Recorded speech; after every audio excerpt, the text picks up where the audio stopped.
नमस्कार मंडळी, श्री स्वामी समर्थ. स्वागत आहे तुमचं माझ्या यूट्यूब चॅनलवरती.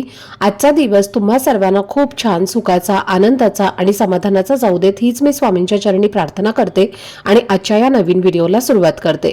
पण त्या अगोदर तुम्ही माझ्या चॅनलवरती जर नवीन असाल तर चॅनलला पण लगेच सबस्क्राईब करा आणि कमेंटमध्ये श्री स्वामी समर्थ लिहायला अजिबात विसरू नका. उद्या 6 जानेवारी 2026 मंगळवार हा एक खास दिवस आहे.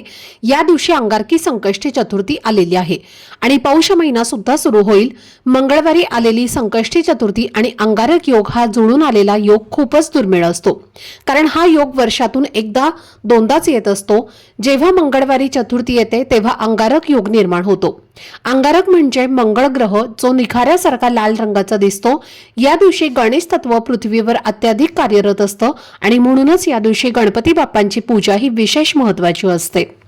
गणपती बाप्पा हे विद्येचे आणि ज्ञानाचे देवता मानले जातात. या दिवशी मुलांसाठी काही प्रभावी उपाय आणि सेवा केल्या जातात. मंगळवारी अंगारकी चतुर्थीला प्रत्येक आईने आपल्या मुलांसाठी एक दिवा नक्की लावायचा आहे. यामुळे मुलांच्या जीवनातील सर्व अडचणी, समस्या आणि संकटे दूर होतात. त्यांचं अभ्यासात, नोकरीत आणि जीवनामध्ये प्रगती होते आणि मुलांच्या सर्व इच्छा देखील पूर्ण होतात. गणेश पुराणानुसार मंगळवारी येणारी चतुर्थी अंगारकी चतुर्थी म्हणून ओळखली जाते, कारण मंगळ ग्रहाच्या उपासनेला गणपती बाप्पांचा आशीर्वाद मिळालेला आहे. त्यामुळे अंगारकी चतुर्थीला व्रत केल्याने वर्षभरातील सर्व चतुर्थींचं शुभ फळ प्राप्त होतं. या दिवशी व्रत करून गणपती बाप्पांची पूजा केल्याने त्यांची कृपा मिळते आणि आपले कार्य निर्विघ्नपणे पार पडते. 6 जानेवारी 2026 रोजी अंगारकी चतुर्थी सकाळी 8:01 सुरू होईल आणि त्याची समाप्ती 7 जानेवारीला सकाळी 6:54 होईल. या दिवशी चंद्रदर्शन केल्यानंतरच व्रत सोडायचं आहे. चंद्रदर्शन 6 जानेवारीला रात्री 9:16 होईल आणि त्यावेळेस चंद्राची पूजा करा आणि त्यानंतर गणपती बाप्पांची आरती करून व्रत सोडा. या दिवशी खास करून मुलांसाठी एक उपाय केला जातो आणि तो म्हणजे हिरव्या मुगाचा उपाय. या उपायामुळे मुलांच्या अभ्यासात प्रगती होईल, त्यांचे जीवन उजळेल आणि त्यांच्या सर्व अडचणी दूर होतील. तर आजच्या व्हिडिओमध्ये मी तुम्हाला या उपायाची संपूर्ण माहिती देणार आहे. हा उपाय कसा करायचा, कोणत्या वेळेत करायचा आणि तो कसा प्रभावी ठरेल याबद्दलची संपूर्ण माहिती आजच्या व्हिडिओमध्ये मी देणार आहे. त्यामुळे व्हिडिओ हा स्किप न करता शेवटपर्यंत नक्की पहा, जेणेकरून तुमच्यापर्यंत योग्य ती माहिती पोहोचेल. आणि तुम्ही माझ्या चॅनलवरती जर नवीन असाल तर चॅनलला पण लगेच सबस्क्राईब करा आणि बेल आयकॉनला पण प्रेस करा, म्हणजे मी जेव्हा कधीही नवीन व्हिडिओज अपलोड करेन त्याचं नोटिफिकेशन सर्वात आधी तुम्हाला मिळेल आणि तुमचा एकही व्हिडिओ मिस होणार नाही. तसेच खाली असलेल्या हाईप बटनवर सुद्धा क्लिक करा. चला तर मंडळी, या व्हिडिओची सुरुवात करूयात. आज मी तुम्हाला जो उपाय सांगणार आहे तो तुम्ही अगदी लहान मुलांपासून मोठ्यांपर्यंत सर्वांसाठी करू शकता. हा उपाय मंगळवारी 6 जानेवारीला अंगारकी चतुर्थीच्या दिवशी करायचा आहे. या दिवशी संध्याकाळी तुम्ही मुलांना झोपायला पाठवण्याच्या आधी हा उपाय करायचा आहे. हा उपाय मुलांच्या जीवनातील सर्व संकटे आणि अडचणी दूर करण्यासाठी आहे. त्यामुळे मुलांच्या जीवनामध्ये येणारे अडथळे, नजर दोष आणि इतर बाधा नष्ट होतात.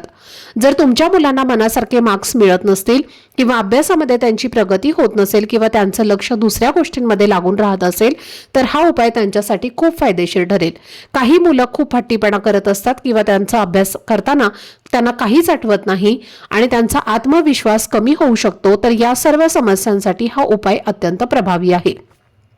अंगारकी चतुर्थीच्या दिवशी गणपती बाप्पा आपल्या भक्तांना आशीर्वाद देण्यासाठी पृथ्वीवर येतात आणि या दिवशी गणेश तत्व 1000 पटींनी कार्यरत असतं.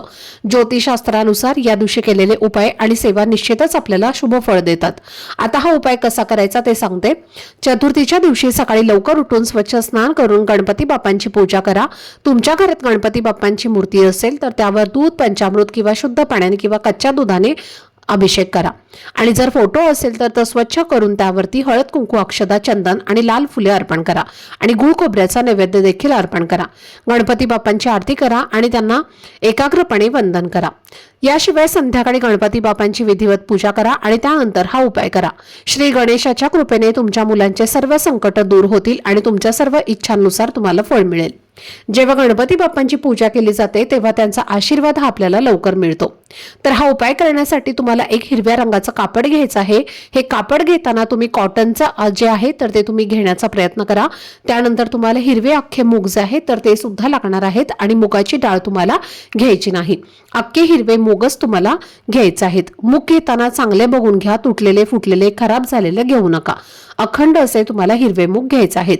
आता तुम्हाला जर 2 मुलं असतील तर तुम्हाला 2 हिरव्या रंगाचे कापड घ्यायचे आहेत। जास्त मोठं नाही तर अगदी तळ हाता एवढं सुद्धा तुम्ही हिरवे कापड जे आहे तर ते घेऊ शकता। जेवढी मुलं आहेत तेवढी तुम्हाला हिरव्या रंगाचे कापड घ्यायचे आहेत आणि त्यानंतर आपल्याला 108 हिरव्या मुगाचे दाणे घ्यायचे आहेत। प्रत्येक मुलासाठी तुम्हाला सेपरेट असे 108 हिरव्या मुगाचे दाणे घ्यायचे आहेत। 2 मुलं असतील तर 108 108 असे तुम्हाला सेपरेट हिरवे मूग जे आहेत तर ते घ्यायचे आहेत। आणि त्यानंतर सर्वप्रथम हा उपाय करायला सुरुवात करण्यापूर्वी गणपती बाप्पांच्या समोर दिवा लावायचा आहे, अगरबत्ती लावायची आहे, बाप्पांना हळद कुंकू अक्षदा चंदन लावायचं आहे आणि त्यानंतर हा उपाय तुम्हाला करायचा आहे। आता उपायाला बसताना तुम्हाला आसन घ्यायचं आहे, आसनावरती बसायचं आहे। हिरव्या रंगाचा जो कपडा असणार आहे तर तो गणपती बाप्पांच्या समोर तुम्हाला ठेवायचा आहे। 108 हिरवे मूग तुम्हाला एका वाटीमध्ये घ्यायचे आहेत आणि त्यानंतर एक मूग तुम्हाला हातामध्ये घ्यायचा आहे। ओम गण गणपते नमः असं म्हणायचं आहे आणि त्या कापडावरती ठेवायचं आहे। असं तुम्हाला 108 वेळेला हा मंत्र म्हणायचा आहे आणि एक हिरवा मूग जो आहे तर तो तुम्हाला या कपड्यावरती ठेवायचा आहे आणि त्यानंतर त्या कपड्याला तुम्हाला गाठ मारून त्याची एक पोटली तयार करायची आहे आणि त्यानंतर गणपती बाप्पांच्या समोर आपल्याला ही पोटली ठेवायची आहे। मुलांचं नाव घेऊन त्या मागची इडापिडा त्यांची निघून जावी, त्यांची प्रगती व्हावी, त्यांच्यावरील सर्व संकटे अडचणी दूर व्हाव्यात अशी तुम्हाला बाप्पाला प्रार्थना करायची आहे। एक 5 मिनिटं ही पोटली तुम्हाला बाप्पांच्या समोर ठेवायची आहे आणि त्यानंतर ही पोटली गणपती बाप्पांसमोरून उचलून तुम्हाला तुमच्या मुलांच्या उशीखाली ठेवायची आहे। आता जर मुलं शिक्षणासाठी काही नोकरीनिमित्त बाहेरगावी राहत असतील तर त्यांच्यासाठी हा उपाय तुम्हाला करायचा असेल तर मुलांची घरामध्ये जी काही वस्तू असेल, पुस्तक असेल, कपडे असतील तर तिथे तुम्हाला ही पोटली जी आहे तर ती ठेवायची आहे। फक्त चामड्याची वस्तू नसावी। चामड्याच्या वस्तूपाशी तुम्हाला चुकून ही पोटली ठेवायची नाही। कपडे असतील किंवा फोटो असेल तर तिथे तुम्ही ही पोटली ठेवली तरी सुद्धा चालेल। तुमची मुलं तुमच्या जवळच असतील तर मुलांच्या उशीखाली तुम्हाला ही जी पोटली आहे तर ती ठेवायची आहे आणि त्यानंतर आता ही भरलेली पोटली तशीच तिथे ठेवायची आहे। दुसऱ्या दिवशी आपल्याला काय करायचं आहे तर बघा, हा उपाय इथं संपत नाही तर दुसऱ्या दिवशी तुम्हाला 7 जानेवारीला सकाळी उठायचं आहे। उठल्यानंतर आपल्याला स्नान करून घ्यायचं आहे आणि त्यानंतर ही पोटली तुम्हाला मुलांच्या उशीखालून काढून घ्यायची आहे आणि गणपती बाप्पांच्या मंदिरामध्ये घेऊन जायचं आहे। जाताना तुम्हाला दुर्वा, जास्वंदाची फुलं, त्यानंतर बाप्पांसाठी नैवेद्य तुम्हाला घेऊन जायचं आहे। गुळ खोबरं नेलं तरी सुद्धा चालेल आणि तिथे गेल्यानंतर तुम्हाला सर्वप्रथम गणपती बाप्पांना हळद कुंकू अक्षदा फुलं दुर्वा अर्पण करायचे आहेत। गुळ खोबऱ्याचा नैवेद्य अर्पण करायचा आहे आणि त्यानंतर ही जी पोटली तुम्ही सोबत नेलेली आहे तर ती पोटली बाप्पांच्या चरणाजवळ ठेवून तुम्हाला पुन्हा एकदा प्रार्थना करायची आहे की माझ्या मुलाला हवे तसे चांगले मार्क्स मिळू देत, माझ्या मुलांच्या इच्छा पूर्ण होऊ दे आणि माझ्या मुलांच्या आयुष्यातील सर्व संकट कमी होऊ दे, मनासारखी त्यांना नोकरी मिळू दे, नोकरीमध्ये प्रमोशन होऊ दे, अशी जी काही इच्छा असेल तर ती इच्छा तुम्हाला बोलून दाखवायची आहे आणि असा हा उपाय करून तुम्हाला घरी परत यायचा आहे। हा उपाय तुम्ही फक्त श्रद्धेने आणि निष्ठापूर्वक करा, त्यामुळे तुमच्या मुलांच्या बाबतीत जी काही इच्छा असेल तर ती नक्कीच पूर्ण होईल। आता 2 मुलं असतील तर अशाच 2 पोटल्या ज्या आहेत तर त्या तुम्हाला बनवायच्या आहेत, 2 मुलांच्या उशाखाली ठेवायच्या आहेत आणि दुसऱ्या दिवशी त्या घेऊन तुम्हाला मंदिरामध्ये जायचं आहे। तर तो तुम्हाला सांगितल्याप्रमाणे उपाय करायचा आहे। अतिशय प्रभावी आहे। वर्षातली पहिली अंगारकी मोठी चतुर्थी आहे आणि त्यामुळे या दिवशी आपण जर हा उपाय केला तर अजिबात वाया जाणार नाही। गणपती बाप्पा जे आहे तर ते आपल्या भक्तांना कधीही निराश करत नाहीत। अशा प्रकारे 1 मुलं असेल तर 1 पोटली करायची आहे, 2 मुलं असतील तर 2 पोटली बनवायची आहेत आणि 3 मुलं असतील तर 3 पोटल्या बनवायच्या आहेत आणि आदल्या दिवशी म्हणजेच चतुर्थीला मुलांच्या जवळ ठेवायच्या आहेत।